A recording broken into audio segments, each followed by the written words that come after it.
আলহামদুলিল্লাহ মাহে রবিউল আউয়ালের শেষ সময়টা বিশ্বনবী মুহাম্মদ রাসূলুল্লাহ সাল্লাল্লাহু আলাইহি ওয়াসাল্লামের জন্মের পবিত্র মাস শেষ হয়ে গেল আমাদের থেকে। আবার একটা বছর পরে ফিরে আসবে।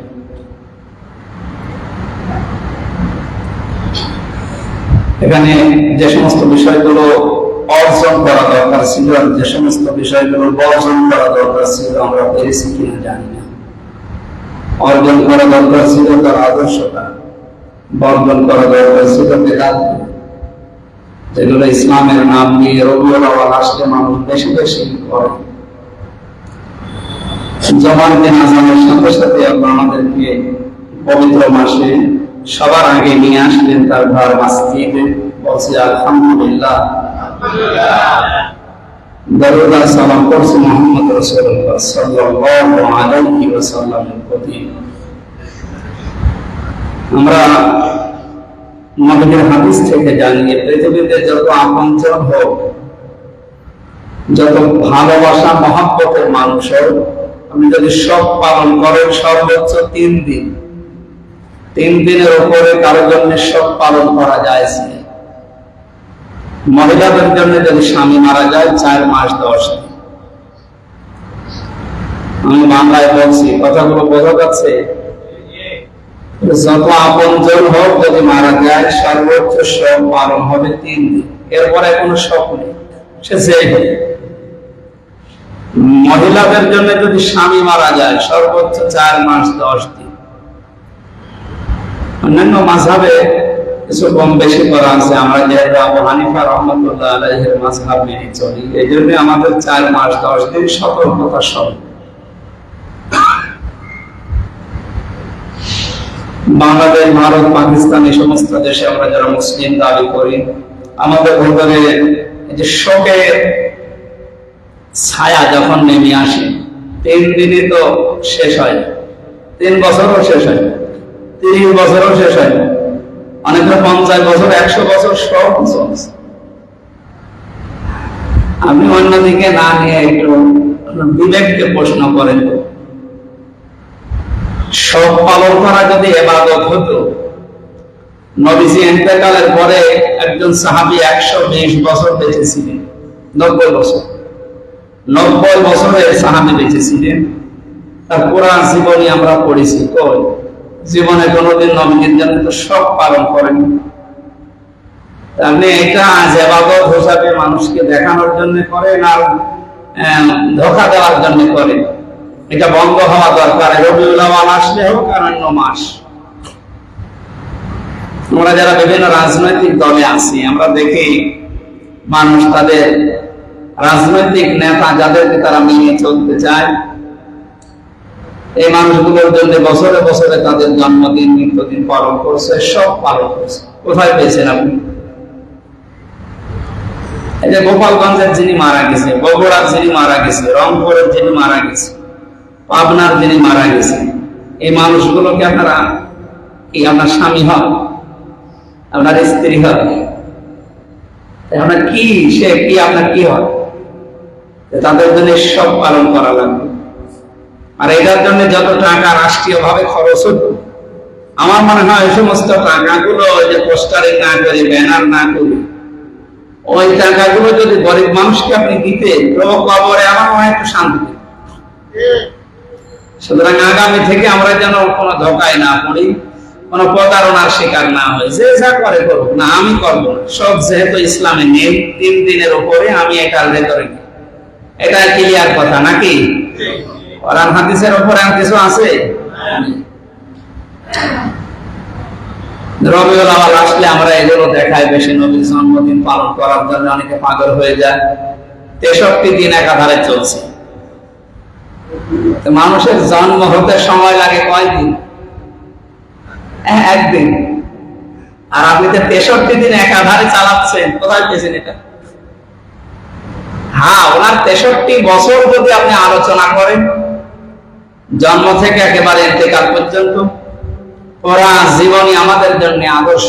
বিশেষ করে 40 থেকে 63, এই 23 বছরের 1 সেকেন্ড আপনি বাদ দিতে পারবেন না। লাকাদ কানা লাকুম ফি রাসূলিল্লাহি উসওয়াতুন হাসানাহ। আল্লাহ তাআলা বলেন, অবশ্যই আমি তোমাদের জন্য মহত্তম আদর্শ লুকিয়ে রেখেছি মুহাম্মদুর রাসূলুল্লাহর জীবনের ভেতরে। আল্লাহ তাআলা এখানে কিন্তু মুহাম্মদ ইবনে আব্দুল্লাহ এই শব্দটা দেননি, তিনি দিয়েছেন ফি রাসূলিল্লাহ। আর এখানে আমরা আজ পাগল, সেও জানে যে মুহাম্মদুর রাসূলুল্লাহ তিনি হয়েছিলেন জন্মের পর থেকে না 40 বছর বয়সে। তাকে নবী হিসাবে ঘোষণা দেওয়া হয়েছে কয় বছর বয়সে?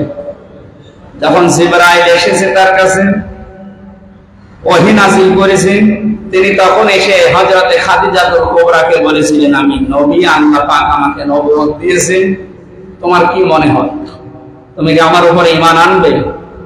তাহলে এই কথার দ্বারা বোঝা যাচ্ছে যে ইনি এর আগে কোনোদিন পরিচয় দেননি যে আমি নবী। 1 থেকে 40 বছর পর্যন্ত পুরো আরব জাহানে উনি পরিচয় দিয়েছিলেন যে আমি নবী। কি পরিচয় দিতেন? মুহাম্মদ বিন আব্দুল্লাহ, আমি আব্দুল্লাহর বেটা মুহাম্মদ সাল্লাল্লাহু আলাইহি ওয়াসাল্লাম। হ্যাঁ, মানুষ তার গুণাগুণ দেখে ডাকতো আল আমিন, আস সাদিক, এই সমস্ত নাম দিয়ে তাকে ডাকাডাকি করতো, কিন্তু কেউ রাসূলুল্লাহ বলেন না। আপনি পুরাণ সিরাতের যে ইতিহাস গ্রন্থগুলো আছে দেখেন, 1 থেকে 40 বছর পর্যন্ত কেউ তাকে রাসূলুল্লাহ বলে না, বলেছে কি মুহাম্মদ ইবনে আব্দুল্লাহ অথবা আল আমিন, আস সাদিক, এই সমস্ত নামে আখ্যায়িত করত। তিনি রাসূলুল্লাহ হলেন যখন রিসালাত পাওয়ার জন্য 40 দিন এই যে হেরা গুহায় ধ্যান করার পর 40 বছর যখন পরিপূর্ণ হয়ে গেল, বিশ্বনবীর কাছে হযরত জিবরাইল আসলেন, সূরা আলাকের 5টা আয়াত নাযিল করলেন। তিনি বাড়িতে আসলেন, স্ত্রীকে জানালেন যে আল্লাহ আমাকে নবুয়ত দিয়েছে, আমি এখন নবী, তোমার কি মনে হয়? যদি তোমার বিশ্বাস হয় যে আমি নবী, তাহলে ঈমান আনতে পারো। এরকম স্পষ্ট ক্লিয়ার কাট কথা আছে, মানুষগুলো জানার পরও বেদাত করে। তাদেরকে আপনি বুখারী শরীফ দিয়ে, কোরআন শরীফ দিয়ে হবে না, বাকারি শরীফ লাগবে তাদের। এজন্য আমাদের ক্লিয়ার কাট কথা, এই নবীজি নবুয়ত পেয়েছেন 40 বছর বয়সে। তিনি তখন পরিচয় দিয়েছেন যে আমি নবী, আর তার উপরে মানুষ ঈমান আনাও আরম্ভ করেছে। তার স্ত্রী, তার বন্ধু আবু বকর সিদ্দিক, তার চাচাতো ভাই হযরত আলী রাদিয়াল্লাহু তাআলা আনহু, এই সমস্ত মানুষগুলো। আমি যেটা বোঝাতে চাচ্ছি, মুহাম্মদুর রাসূলুল্লাহ যেদিন হলেন ওই দিন থেকে শুরু করে যেদিন ইন্তেকাল করেছেন এই দিন পর্যন্ত আপনি পুরাটা হিসাব নিলাম, 63 বছরের 40 বাদ গেলে 23 বছর থাকে। কয় বছর? এই 23 বছর তাকে অনুসরণ করা, অনুকরণ করা শুধু ফরজ না, মানতেই হবে তাকে। তাকে বাদ দিয়ে পৃথিবীর অন্য কাউকে যদি মানেন আপনি, আপনার জীবনের ওই ইবাদত, ওই বন্দেগী, ওই কাজকর্ম আল্লাহ কবুল করবে। কারণ তাকে আল্লাহ মডেল বানিয়েছে, তাকে আল্লাহ বাটখারা বানিয়েছেন মাপ দিয়ে। উসওয়াতুন হাসানা মানে উত্তম আদর্শ, বাটখারা বলা হয়। এই পাশে আপনি দাঁড়িপাল্লার কেজি, পাথর, বাটখারা যাই রাখেন, রাখবেন এই পাশে মাল দেখে। 40 থেকে 63 উনি যা করেছেন আপনার পুরা জীবনটা এক পাল্লায় ওনাকে তুলে দেবেন, বাকি পাল্লায় আপনার জীবন তুলে মিলাবেন। যদি মেলে আপনি জান্নাতি, না মিললে আপনি জাহান্নামী। কারণ নবুয়ত পাওয়ার পর থেকে উনি যখন যা বলেছে ওইটাই উম্মতের জন্য হয় হালাল নয় হারাম।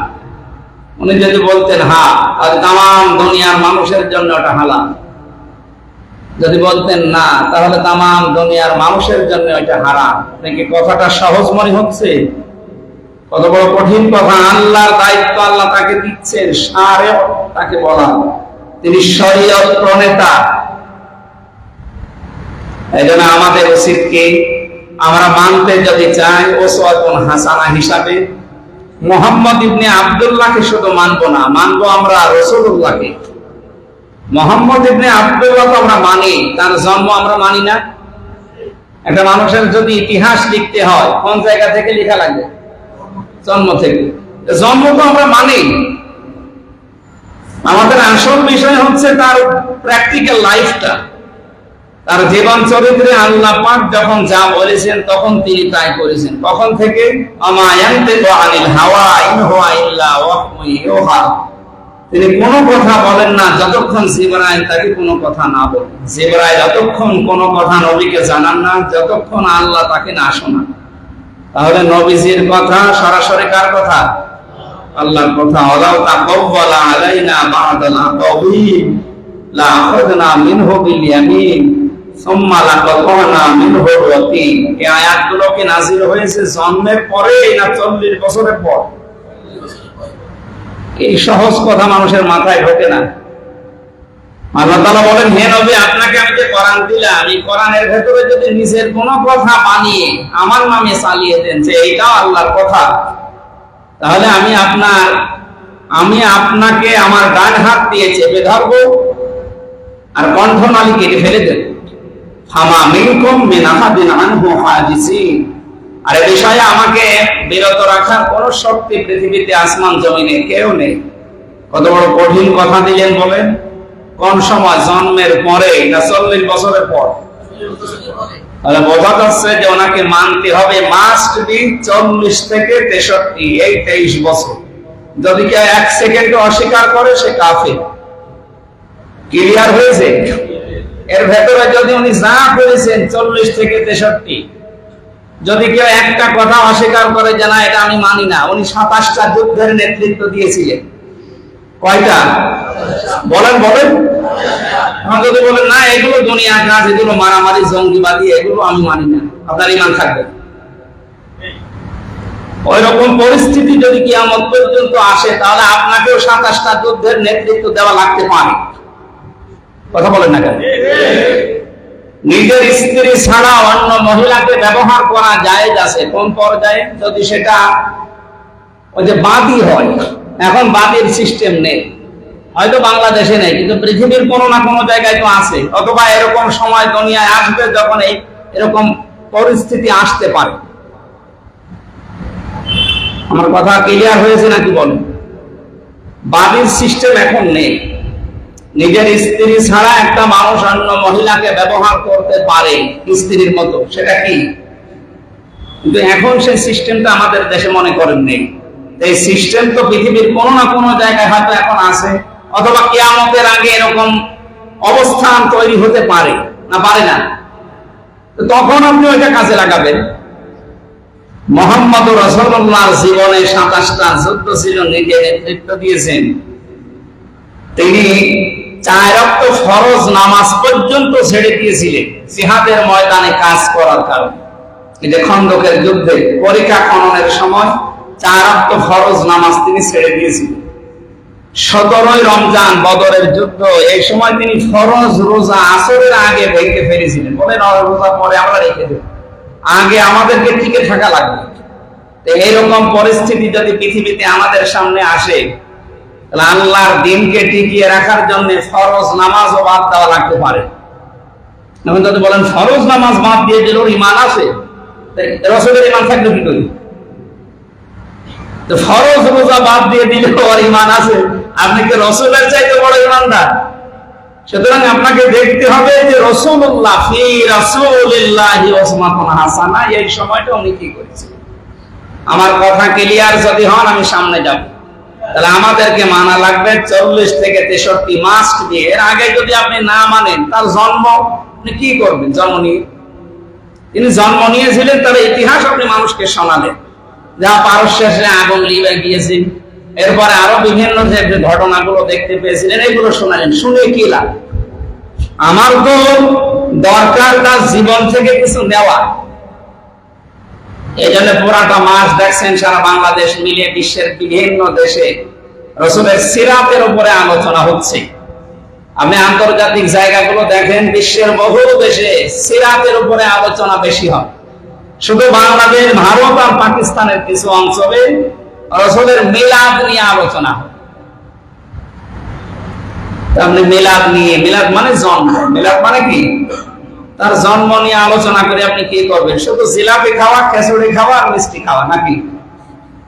এটা করে তো আপনার লাভ নেই। আপনার লাভ হবে তখন যখন আপনি ফি রাসূলিল্লাহ উসওয়াতুন হাসানা এই শব্দটা রাসূলুল্লাহর জীবনে নিজের জীবনের সাথে মিলাতে পারবেন? আল্লাহ আমাদেরকে প্রত্যেককে রাসূলের উত্তম আদর্শ 40 থেকে 63 পুরাটা আমাদের অনুসরণ করার তৌফিক দান করুন, আমিন। আমরা আজকে কোরআনে কারীম থেকে আলোচনা করার জন্য বসেছি। তার ক্লিয়ার করলাম এটা যে এই রবিউল আউয়াল আসলে আমরা শুধু জন্ম নিয়ে মিলাদ নিয়ে পড়ে থাকবো না, আমরা তার সিরাতটা অনুসরণ করার জন্য চেষ্টা চালাবো। গত সপ্তাহে বলেছিলাম না যে দুইজন চাচা শুধু মিলাদে জন্মে আনন্দ করেছিল, কিন্তু তার সিরাতে তার আদর্শ তারা মানে না, এজন্য দুইজনেই জাহান্নাম। একজন আবু লাহাব আর একজন আবু তালেব। এ ব্যাপারে কোনো সন্দেহ আছে তারা যে জাহান্নামী? আল্লাহ তাআলা কোরআনে ঘোষণা দিয়েছেন আবু তালেবের ব্যাপারে সূরা তাওবার 113 নম্বর আয়াতে, আর আবু লাহাবের ব্যাপারে তো পুরো একটা সূরা আছে, সায়াসলা নারান যাতা লাহাব। আল্লাহ বলেন অতি শীঘ্রই আমি তাকে জাহান্নামের লেলিহান আগুনে প্রবেশ করাবো। আমি ওদিকে আর গেলাম না। আরো দুইজন চাচার কথা জানি, হযরত হামজা, হযরত আব্বাস রাদিয়াল্লাহু তাআলা আনহুমা। এই দুইজন চাচা নবীর জন্মে যেমন খুশি ছিলেন, তারা নবীর সিরাতে নবীর আদর্শ পেয়েও খুশি হয়েছিলেন। এই জন্য দুইজন চাচাই জান্নাতি। এই দুইজন চাচা যে জান্নাতি সন্দেহ আছে আমাদের? কোরআনে কারিমে আল্লাহ তাদের নামে আয়াত নাযিল করেছেন, রাদিয়াল্লাহু আনহুম ওয়া রাদু আনহু। আমি আল্লাহ তাদের উপরে রাজি হয়ে গেছি, তারাও আমার উপরে রাজি। যালিকা লিমান খাশিয়া রাব্বা, কারণ তারা তাদের রবকে ভয় করে চলেছে। এখানে হযরত আব্বাসের জীবনী পড়তে গিয়ে আজকে পেয়েছি এই যে বৈষম্য বিরোধী ছাত্র আন্দোলনে যারা নিজেদের পরিচয় গোপন রেখে জালেমদেরকে বিদায় করার জন্য কৌশলে কাজ করেছে, অথচ এই শব্দটাকে নিয়ে অনেকে আজ ফতোয়াবাজি করছে, অনেক মুনাফিক তো করছে, অনেক আলেম নামে জালেম পর্যন্ত এখন ফতোয়াবাজি করছে। ও পরিচয় গোপন করে ও জালেমদের সাথে মিশে থেকে আবার এই কাজ করলো কি করে? এটা তো নিজে করেনি, আমি ইতিহাস থেকে অনেকগুলো পয়েন্ট এনেছি। আপনারা কি জেগে আছেন তো? শিক্ষার জন্য বলছে এই কারণে, কারণ এটা তোমাদের দরকার। বাস্তবে মানুষ শুধু ভুল বোঝে। আমি একটু মিলান, আমি কয়েক মিনিটের ভেতরে এই তথ্যটা একটু উপস্থাপন করছি।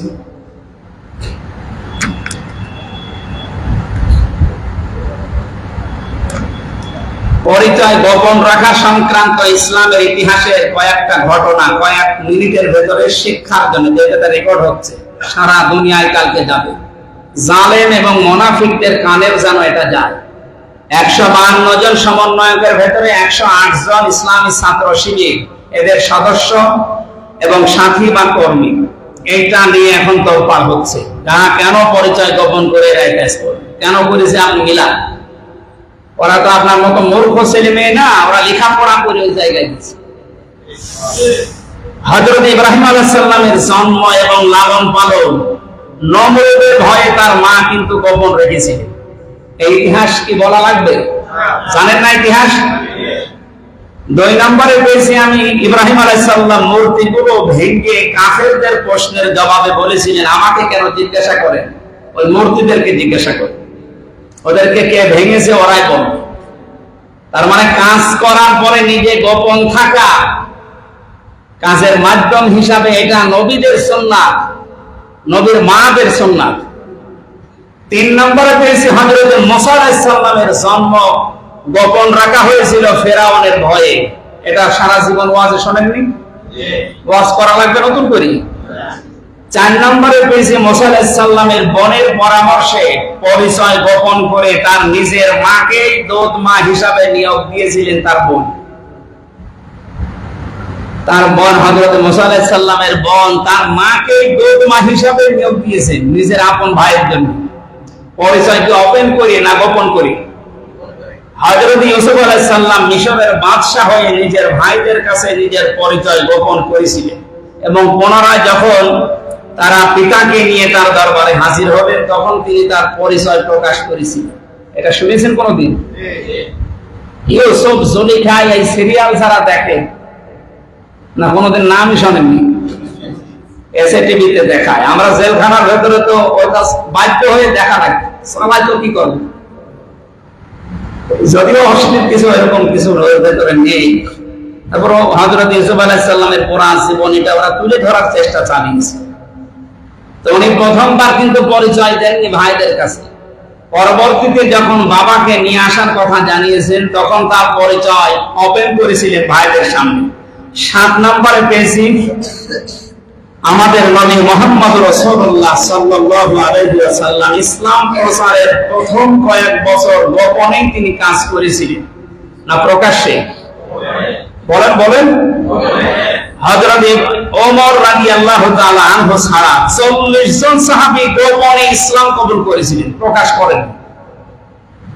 এখানে আরেকটা বিষয় আছে, সাফা পাহাড়ের পাদদেশে দারুল আরকামে ঘরটাই ছিল ইসলামের গোপন শিক্ষা কেন্দ্র। এখানে গোপনে শিক্ষা দেওয়া হতো। বাংলাদেশ ইসলামী ছাত্র শিবির গোপনে যে কাজগুলো করেছে, জালেমদের বিদায়ের পেছনে তাদের যে ভূমিকা, আমার মনে হয় এই 108 জন প্রত্যেককে 152 জনই প্রাপ্তি পাওয়ার যোগ্য। 108 জন যারা গোপনে কাজ করে এই কাজটা আপনাকে এনে দিল, মত প্রকাশের স্বাধীনতা এনে দিল, আমার মনে হয় তাদেরকে প্রত্যেক থানায় জেলায় জেলায় অন্তত সংবর্ধনা দেওয়া দরকার। মুনাফিকরা কি ফতোয়াবাজি করছে দেখেন। এরপরে পেয়েছি রাসূলুল্লাহ সাল্লাল্লাহু আলাইহি ওয়াসাল্লামের হিজরত হয়েছিল প্রকাশ্যে না গোপনে? গোপনে কি ইসলামের কাজ করা জায়েজ আছে? এরপরে আর কি ফতোয়া লাগবে? এরপরে পেয়েছি রাসূলুল্লাহ সাল্লাল্লাহু আলাইহি ওয়াসাল্লামের এইটা বলার জন্য আমি এই তথ্যগুলো নিয়ে আসলাম। বিশ্বনবীর আপন চাচা যার নাম বললাম হযরত আব্বাস রাদিয়াল্লাহু তাআলা আনহু, তিনি কিন্তু গোপনে মুসলিম ছিলেন। তার জীবনী আজকে আমি পড়লাম, তিনি গোপনে মুসলমান ছিলেন। অথচ আবু জেহেলের ভয়ে বদরের যুদ্ধে নবীজির বিপক্ষে অবস্থান নিয়েছিল, নবীজির বিপক্ষে আবু জেহেলের সাথে।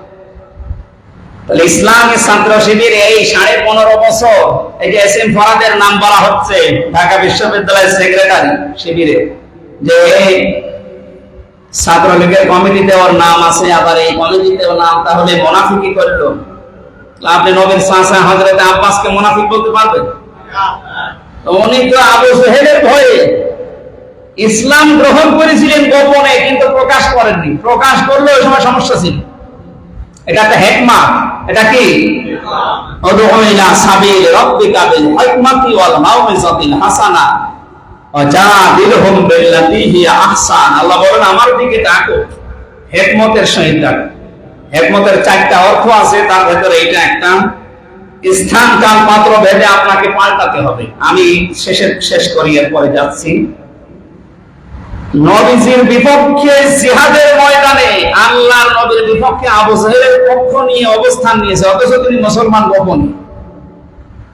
এস এম ফরহাদ যা করেছে আমার মনে হয় নবীর চাচা হযরত আব্বাসের সাথে পুরাটা মিলে গেছে।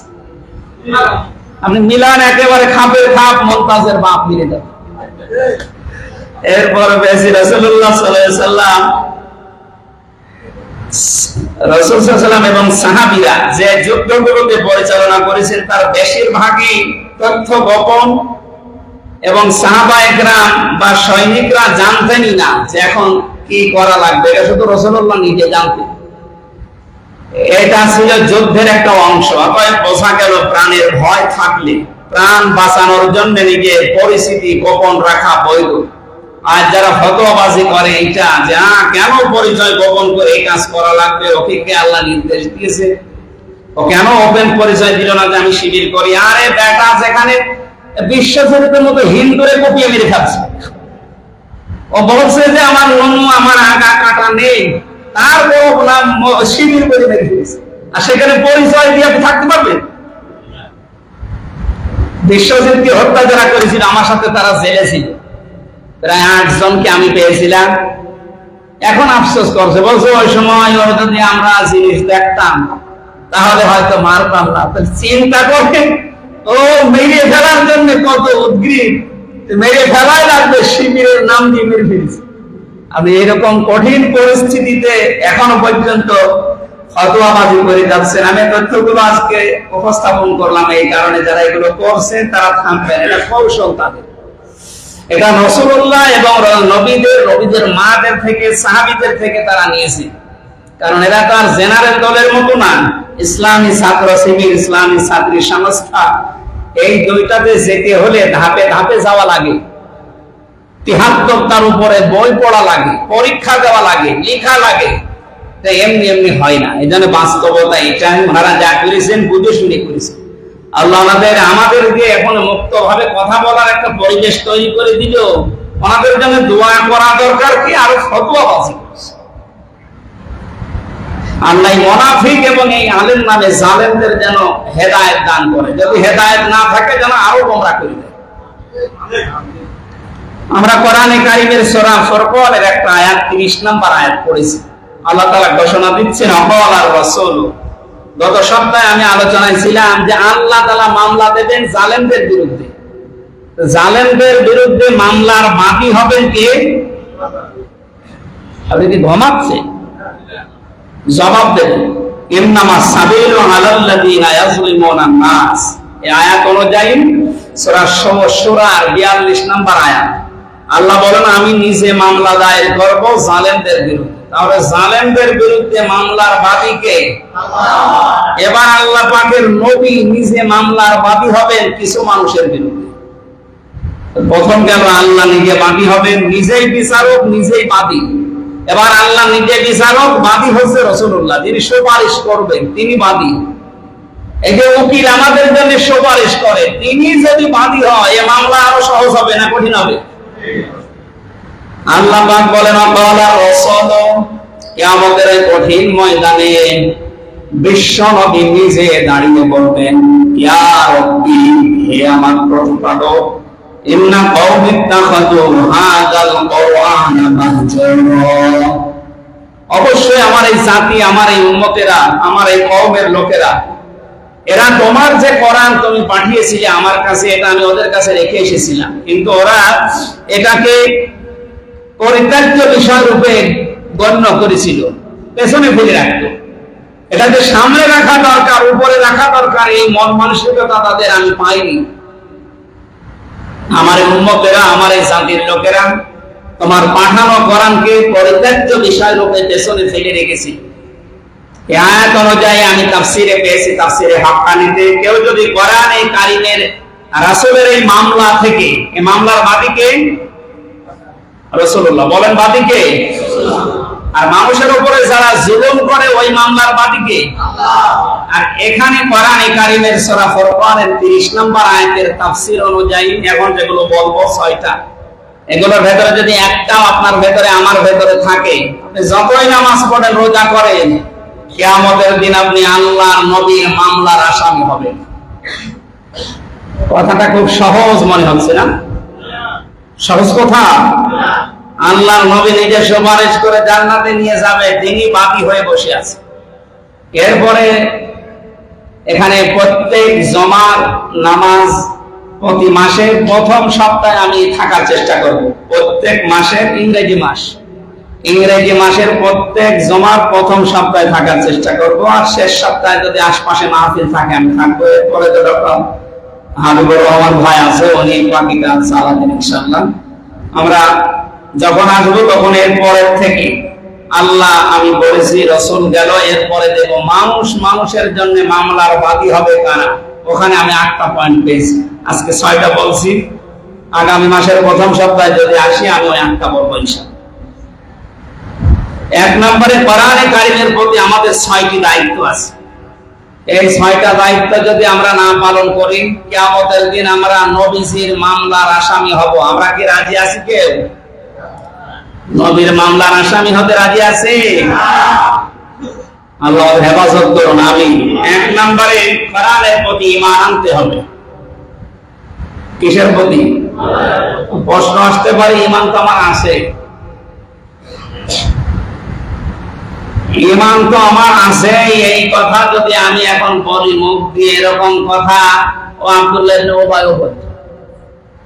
আব্দুল্লাহ ইবনে উবাই বলতো না, রাসূলের পেছনে সে নামাজ পড়তো কি দিয়ে? কোরআন দিয়ে নাকি মনে মনে চাপা দিয়ে? কোরআন দিয়ে যদি নামাজ পড়তো, কোরআনের ব্যাপারে না বিশ্বাস করে নামাজ পড়তো? রাসূলের সাথে রোজা রেখেছে, রাসূলের সাথে ইফতারি করেছে, সবকিছু রাসূলুল্লাহর পেছনে করেছে। নবীজির সাথে যা করা লাগে, কি দিয়ে করা লাগে? কোরআন দিয়ে। বলেন কি দিয়ে? তাহলে সে লোকটা কোরআন আমাদের মতো বিশ্বাস করবে যে কোরআন আল্লাহ নাযিল করেছে। কোরআনে কারিমে আল্লাহ তাআলা জানিয়েছেন সূরা মুহাম্মদের 2 নম্বর আয়াতে, ওয়াল্লাযীনা আমানু ওয়া আমিলুস সালিহাতি বিমা নুজিলা আলা মুহাম্মাদ হুয়াল হাক্কু মির রাব্বিহিম। তোমাদের ভেতরে যারা ঈমান আনে এবং আমলে সালেহ করে এবং রাসূলের প্রতি আমি যা নাযিল করেছি এই কোরআনের উপরে যারা বিশ্বাস স্থাপন করে।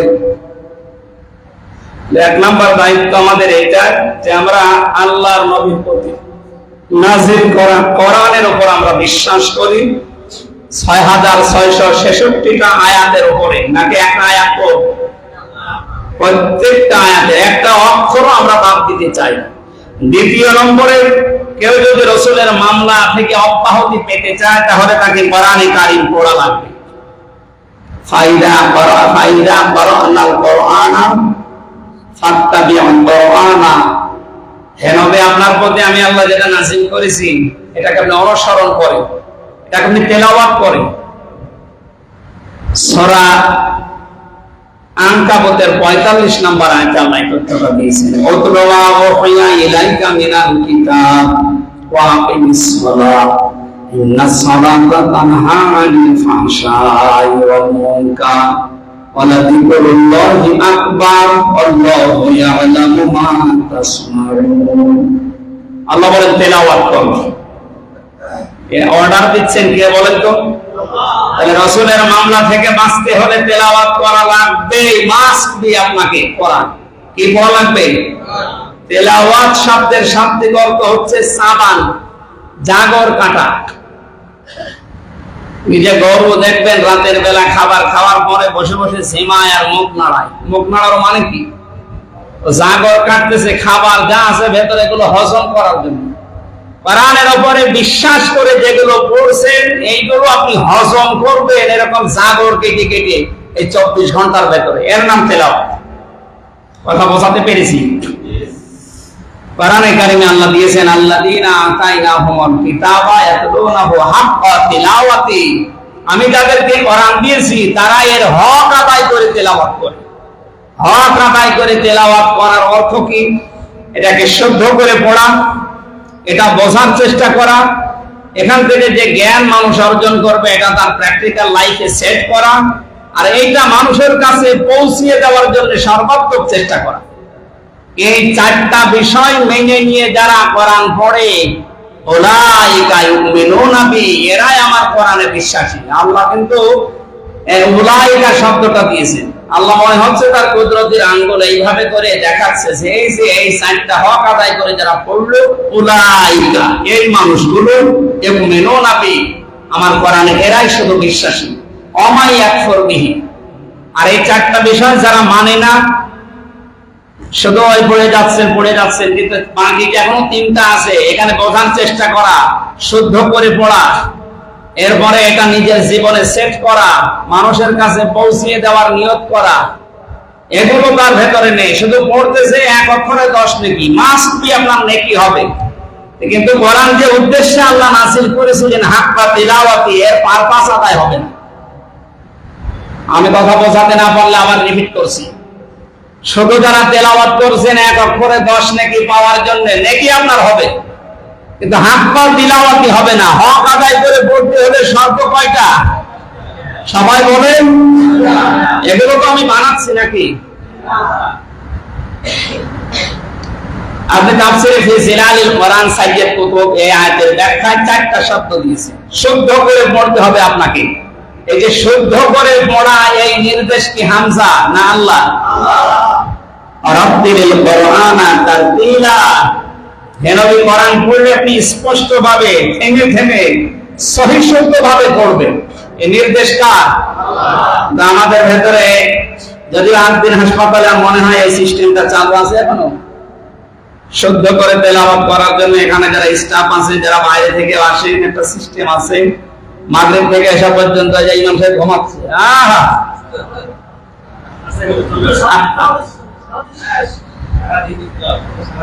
সারাদিন পড়ানো হয়।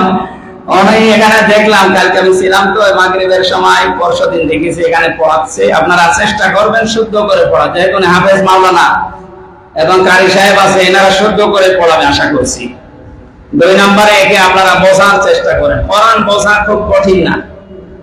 250টা শব্দ আছে, পকেটে একটা ডায়েরি কিনে নেবেন। 250টা শব্দ যদি ভালোভাবে একটু আয়ত্ত করতে পারেন, না 1-2 মাস লাগুক, আপনি দেখবেন কোরআন শরীফ পড়লেই বুঝবেন ওয়া মানে কি, কলা মানে কি, আল্লাযিনা মানে কি, এরকম 250টা শব্দ মানে দেখবেন আপনি যেখানে সেখানে পড়লেই হয় বুঝবেন, না কেউ পড়লে আপনি বুঝতে পারবেন। আমি যেমন কোরআনের আয়াত বা আরবি যে কোনো কিছু পড়লে বাংলা আমার পড়া লাগে না, আমি বুঝেছি আমি কি বলতে চাই। আপনার কাছেও এরকম হয়ে যাবে। আমার নয় শব্দ আরো বেশি আয়ত্ত আছে, আমার সহজ হয়। আপনি 250টা করেন না, প্রতিদিন 5টা করে করেন, দেখেন 1-1.5 মাসে হয়ে যাবে ইনশাআল্লাহ। আমরা চেষ্টা চালাবো তো। নয়তো আপনি মামলার আসামি হয়ে যাচ্ছেন হামজা না রসুলে। আপনি কোরআনেই বিশ্বাস করেন না, খালি ওই 1 অক্ষর তেলাওয়াত করে 10টা নেকি পাচ্ছেন। তো নেকি কি হবে আপনি যদি বিশ্বাসী না হয়ে থাকেন? আমায় এক করবে, যারা এই 4টা অর্থ মিলে, যারা এই 4টা শর্ত মেনে পড়ে না, এই মানুষগুলো আমার কোরআনে বিশ্বাসী নয়। ফাউলাইকা হুমুল খাসিরুন, এরা ক্ষতিগ্রস্ত। এই কথা বলছেন কে? কত বড় কঠিন কথা। আল্লাহ বলছেন তুমি ক্ষতিগ্রস্ত, কেউ আপনাকে বাঁচাতে পারবে না। যত বড় পীরের মুরিদ হন, কোরআন যদি শুদ্ধ করে পড়তে না পারেন, বুঝতে না পারেন, মানতে না পারেন, আপনি আল্লাহর ভাষায় ক্ষতিগ্রস্ত। বলেন নাউজুবিল্লাহ। এজন্য পড়া শুরু করেন। 3 নম্বরে কোরআনে কারীম শুনতে হবে। শোনার ব্যবস্থা বাংলাদেশে ছিল, কিন্তু খুব কঠিন ছিল। কোরআনের তাফসীর ওয়াজ এগুলো করার জন্য বাংলাদেশের এই 96% মুসলমানের দেশে 14 জায়গায় পারমিশন নেওয়া লাগতো। এটাকে আমি মিথ্যা বললাম? কিন্তু আল্লাহ সেই অভিশাপ থেকে আমাদের বাঁচিয়েছে। এখন আর কোনো অনুমতি লাগছে না। এখন ওরা নিজেরাই এসে অনুমতি দিচ্ছে যে আপনারা করেন, কারণ এটা দরকার। কোরআন ছাড়া মানুষের জীবন পরিচ্ছন্ন হওয়া সম্ভব না। কোন বাবার জীবনী পড়ে, কোন স্বামীর জীবন পড়ে মানুষের জীবন পরিচ্ছন্ন হবে না। পরিচ্ছন্ন হতে হলে কোরআন পড়তে হবে। এ কথার বিকল্প কিছু আছে আর নেই। এখানে শোনার ব্যবস্থা করেন, সব সময় এর সাথে লিখে থাকে। কিন্তু জালেমরা জাতে মাতাল হবে তাহলে ঠিক আছে, ওরা সরাসরি এসে কাউকে বলে না যে আমরা কোরআন শুনতে দেব না। কিন্তু কোরআন যেন মানুষ শুনতে না পারে এমন এমন কঠিন অবস্থা তৈরি করে দিয়েছে। 14 জায়গায় গিয়ে যাবে, ও শেষে বলে আমার দরকার নেই, আমি মমতা থেকে আনবো। ওরা কিন্তু কোন জায়গায় সরাসরি কোন হিন্দুকে আমি অফিসারকে বলতে শুনিনি না কোরআন শরীফের অনুষ্ঠান হবে না। হবে, কিন্তু 14 জায়গায় অনুমতি নেই। তাও যে সমস্ত জায়গায় অনুমতি নেওয়ার জন্য পাঠাতে হবে মানুষের ভেতরে পড়ে। যারা কোরআনের নাম শুনলে রাগ করে মেজাজ খারাপ হয়ে যায়, তাদের কাছে অনুমতি নেওয়া লাগতো। ওয়ার্ড সভাপতি, এরপরে থানা আমির, থানা কি থানা সভাপতি, জেলা সভাপতি, ইউনো, ওসি, এসপি, ডিসি, এরপরে এমপি, এরপরে মন্ত্রী, এরপরে একেবারে সেই পালিয়েছে তার কাছে 14 জায়গায় গিয়ে তারপরে 1 লাখ টাকা সন্তান বউকে কেউ দিত। ওর বউ একদিন বলছে তুমি যেভাবে আমারে মারো আমাকে রাখবা না। ও বলছে কি এর ওজন দেখে টের পাও না? ওরা সরাসরি বলে না যে আমি শুনতে দেবো না। শুনতে যারা মানুষ না পারে এমন ব্যবস্থা করেছে। ও 14 জায়গায় গেছে, কেউ না কোরআনের অধিকাংশ তাফসীর মাহফিল ওয়াজ মাহফিল এগুলি বন্ধ হয়ে যায়। সাথে মাথা কিন্তু তাহলে ঠিক আছে। আমার কুষ্টিয়াতে এই 2 জন সবচেয়ে বেশি ডিস্টার্ব করতো। এই যে একজন ছেলে আছে, এই যে ননু মিয়া না ইনু মিয়া, ইনু, আর একজন আমাদের হানিফ সাহেব, সবচেয়ে বেশি বাধা দিয়েছে। এই 15.5 বছর আমি তো 11 বছর কোরআনের ময়দানে আমরা কথাই বলতে দেই, বলে না হামজা বাদ দিয়ে অন্য হুজুর নিয়ে আসো। অন্য হুজুর এসে আপনার বাবার কথা বলবো।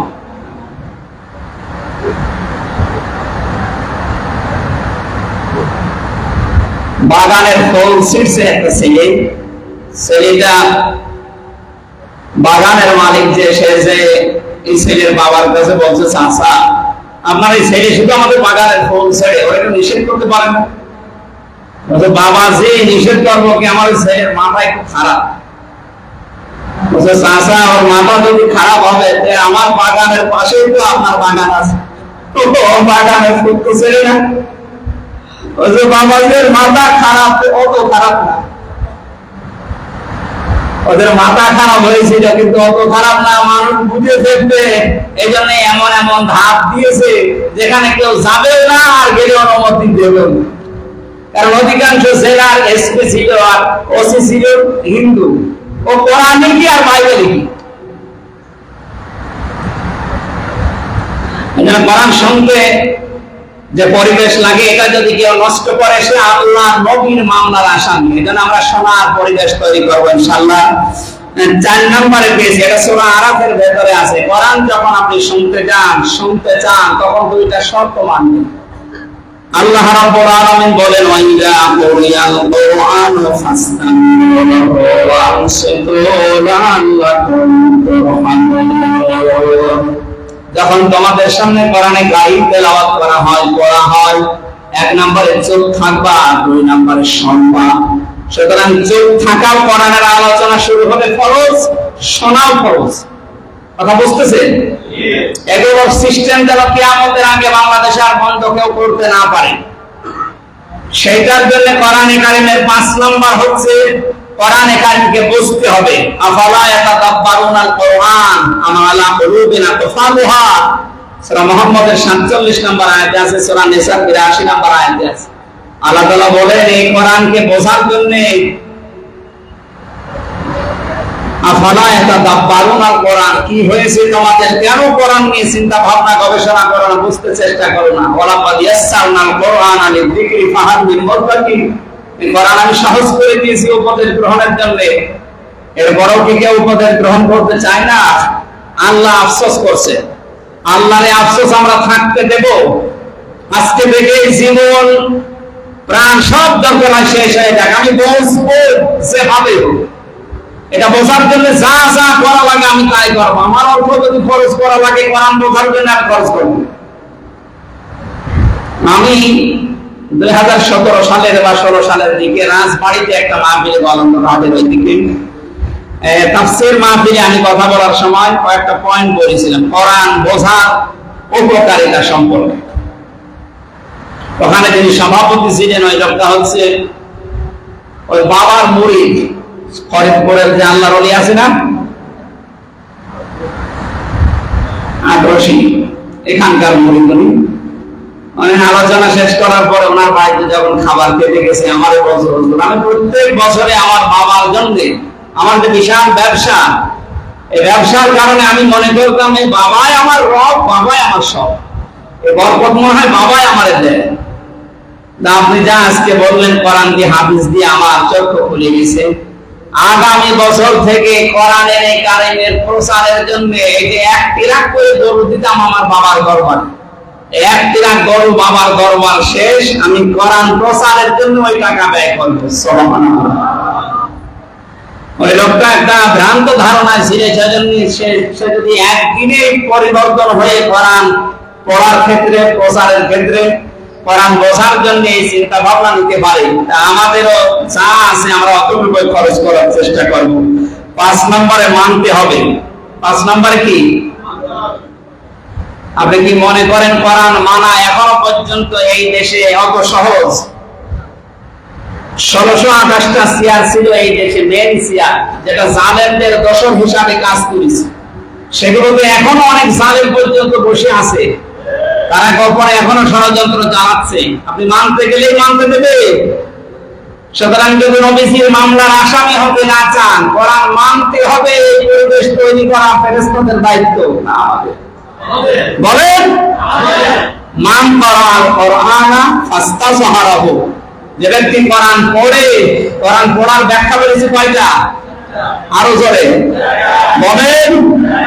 1 নম্বরে শুদ্ধ করে পড়া, 2 নম্বরে বুঝতে হবে, 3 নম্বরে মানতে হবে, 4 নম্বরে মানুষের কাছে পৌঁছে দিতে হবে। এইভাবে যারা পড়ে ফাস্তাযহারাহু, এরপরে কোরআনকে যারা ইজহার করার চেষ্টা করে, বিজয় করার জন্য চেষ্টা চালায়, বাংলাদেশে আজ হাজার হাজার দল কাজ করছে।